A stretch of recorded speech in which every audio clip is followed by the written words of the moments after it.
Hey guys, this week's video is dedicated in memory of Masha Bas Batsheva. Next week is Hanukkah. There's going to be a lot going on, so go to yjprochester.com to stay up to date so you don't miss out on anything. See you guys next week. Everybody understands the importance of clothing, how they make us feel, how people identify with us. People have certain styles that are uniquely theirs. People are creative with what they dress. When we wear something that we enjoy, we feel good about it. We all understand the power of clothing. And we see this in this week's Torah portion, Pasha Vayeshev. We read all about Yosef's life.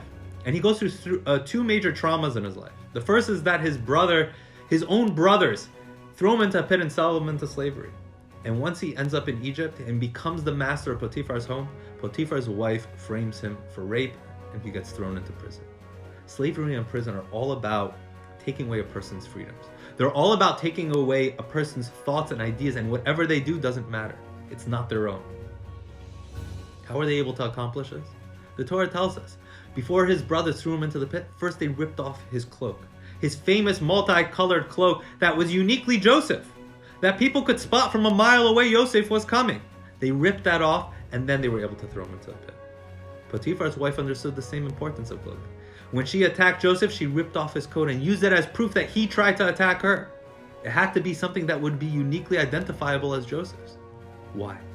Because the brothers and Potiphar's wife understood that in order to take away Joseph's freedom, first they had to strip him of his unique identity that made him him, his creativity. What made him uniquely Joseph? You take that away and then you can mistreat them.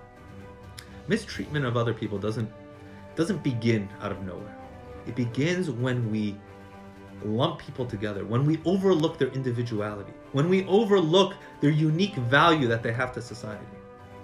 If we just view someone externally without thinking about they might have a job, hobbies, family, everything that makes them uniquely them, then it's easier for us to mistreat them.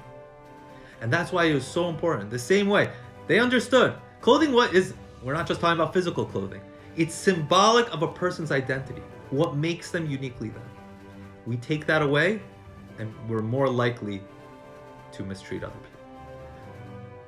My friends, let's take this lesson to heart. When we interact with other people, it's easy sometimes to gloss over the individuality and just lump them together. But let's never do that. Let's always see the colorful clothing that makes each person so unique and so valuable to our world and our society. Shabbat Shalom, Chag Sameach.